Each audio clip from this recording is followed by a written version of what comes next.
What's up, guys? Back for another video, and I'm gonna make one on this iPad 5th generation. The comment saying I should make one. And now this screen is dirty, so I could come in with a rag and clean it just for video's sake. One second.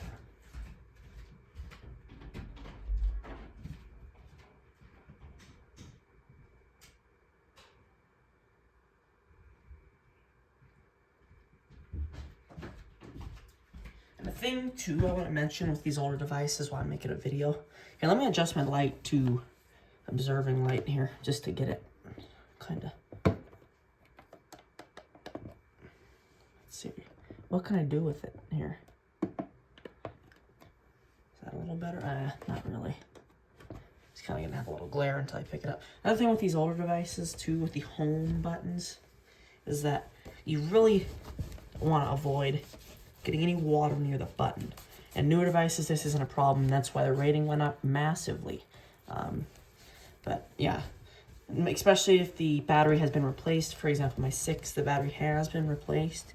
So if I got a drop of water on it one time and the screen started, it's just a drop from my finger, and the screen started to kind of have water under it. And you can notice that. It's permanent. It's still there. Phone works fine now, though. So the screen's a little cleaner on here now. It should be good to go. But yeah, especially like I said, after your battery is replaced is when you're really going to notice a problem with that. And if your battery hasn't been replaced, most likely the seal has not been broken and it'll be fine. But yeah, most people don't take time to fix that seal on your battery. So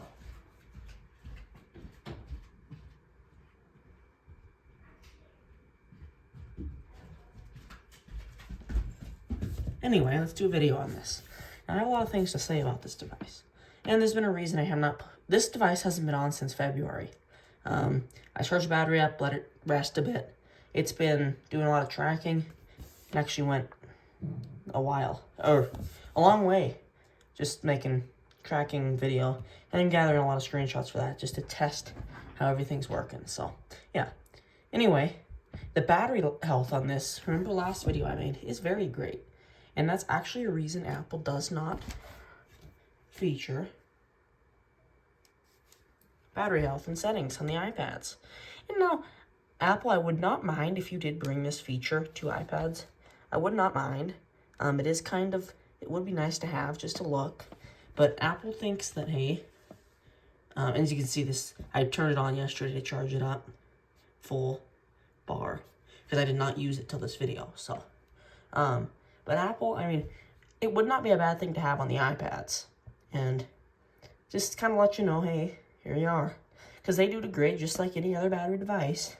I mean, obviously at a slower rate. A phone, if I had it this long, it would be struggling. But, I mean, this thing's still going crazy. But it would not hurt to have it. Just to have a reference to instead of having to plug it into your computer. A lot of people don't have that option. Well, some people don't have a computer to plug it into. Or the programs to do it. So, it'd be kind of nice just to have it on the device itself. Other than that, everything, you still get your insights and everything on there, which is pretty nice. It's honestly fast, and this is something I want to go over a bit. I mean, I'm sorry about that light, you guys. What can I do there? Maybe oh, that's my arm. Maybe if I just point it at this wall.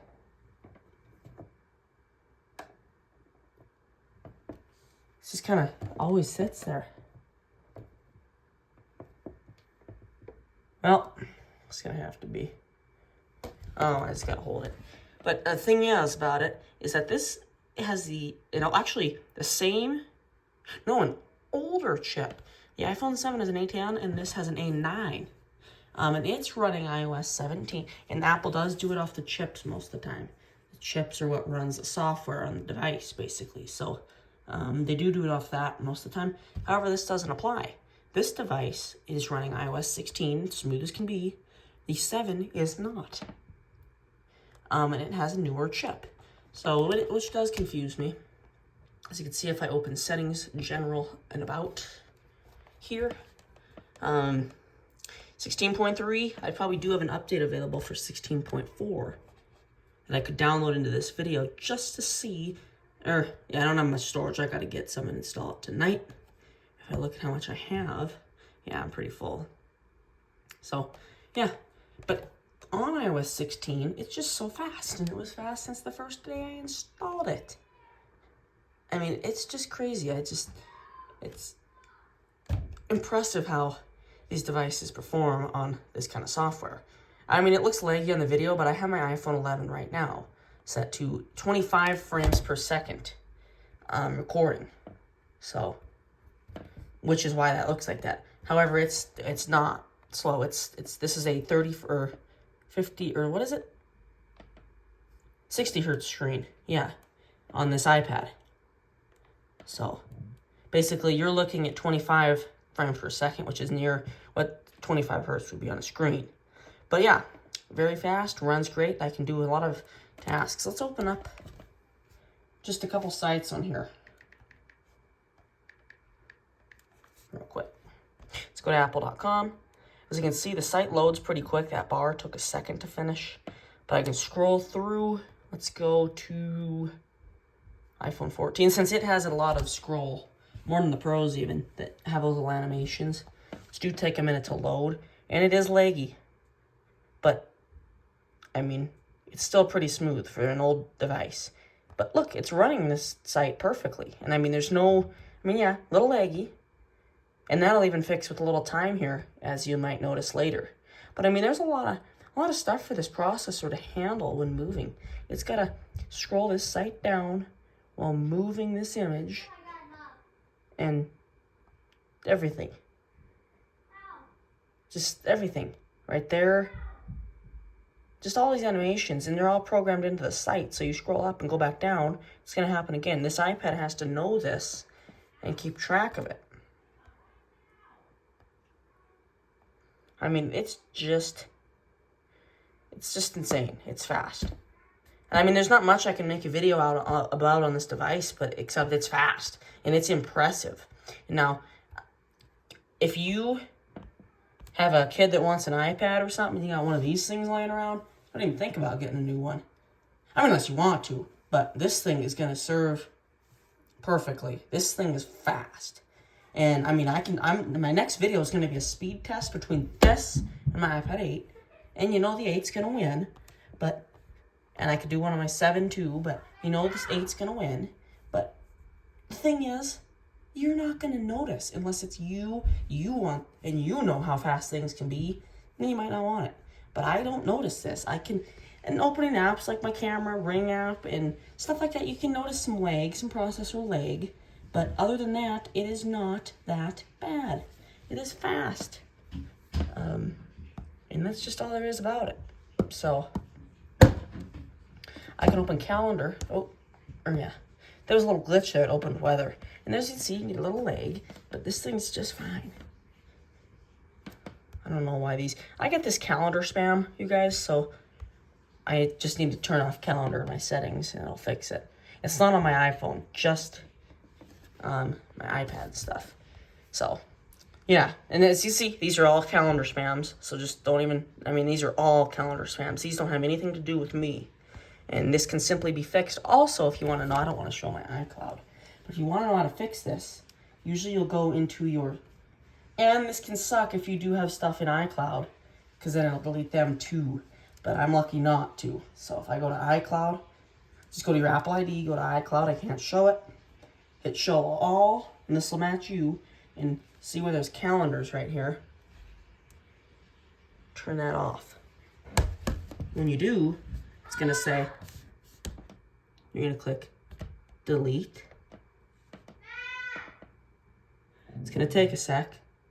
And now this might suck if you don't. There's apps out there, I think, for it. Sorry about the screaming. And there's apps for it, I think, out there. But this should be fixed now. Yep. Let's see. Yeah, see, as you can see, now we just have our events. So daylight savings time, all this. This stuff, I don't know why that's, that might just be stored on the device, some of these things. But yeah, it's cleared. And that's just a pain in the crap to me. I don't get it. You can go on a site on Google and you can get calendar spam. It's pretty annoying. Other than that, I mean, I can't make much of a video about this device. I've had it forever. We got this device back in 2017, and it's been performing the same since. And I'd be curious to know, I don't think it'll get iOS 17. But with Apple, I can't say that. I don't know. It could very, very well get iOS 17. I mean, none of us thought it would get 16. None. Actually, matter of fact, we thought the 7 would get it more than this. But no, they tricked us, so. At this point, they could probably take the 6 back, knowing them. I mean, I give it to them for the device support and everything here. And I have a 14 right now. I do not need a new phone for a long time. This thing is going to be supported till, what? What's this year, 2023? I'm guessing 2028. It'll be supported till. That's, maybe, probably about then is when it'll get stopped supported. But I mean, in that time, no one's going to have an iPhone 14 anymore. They're going to be upgraded. I mean, if they do, they're still supported. So, I mean, they do that. And not a lot of phone people or device people or makers, Samsung, do that with their devices. And when they're old, and they're slow. And believe me, I know. And I'm not against Samsung. I have one, and it's slow. I mean, but I'm not comparing it to... I'm comparing it to the same years of iPads and iPhones, so... Yeah, as you can see, battery's perfect on it. Last 100, and I'll do another battery test on it too, but everything's just fast. There's no home page lag, app library, it's all fast. I mean, there's a little delay first entering it, but like I said, this is a great device if you have it sitting around, want to give it to a younger person, for example. It is a great device to use, and you don't need nothing new if you have one of these. They work amazing. I have a little crack on mine here. Just let's look at the hardware section of it. I taken the case off one day. Screen cracked. I don't know how. Taking the case off the device and the screen cracked. Like I said, you got to be careful around the home button on these devices, and it is recommended to have a case, obviously, because as time goes, your screen can get weaker too, and these pieces of glass can come out. When that happens, and if it's a big enough piece, your device screen will not sense touch. You will lose the digitizer function if these pieces of glass come out. Now on this device, if every piece of this glass, or if this little piece of the glass fell out, would it harm me? No. If this whole section of glass fell out, yes. And here's why. You'd still see the screen on down here, but it wouldn't respond to my touch because the digitizer's in with the glass. If you ever notice, they can pull the glass off and still move the screen around. The glass has the digitizer, which communicates with the device. So really, when you're touching your iPad screen, the screen is not moving because it's just a touch screen. It is, but there's a digitizer in the glass. And if you move the glass up, like this, say the glass comes up here, and I can touch the glass here, and it'll move my screen. So it is fully the glass controlling that. Down here, if it all came out, I couldn't hit buttons such as share, any button that might appear in this whole entire corner if this piece of glass fell out, which is more common than you may think. I feel it right now, so you just can't push it too hard. And that's a good thing about iPads too, though. They are rotation. You know, they rotate. So it's easy kind of workarounds to that, but yeah. And that doesn't happen every time. Sometimes it does work still. It's just on certain devices it doesn't work as great as others. As you can see too, the coating that they put on the screens of most newer iPhones and other phones, if I look at my 14, it's dirty, but that's because it's a screen protector. The screens underneath these devices have an oleophobic coating on it, which prevent these fingerprints from occurring, which you see easily occurring here. And you're going to get fingerprints on it no matter what.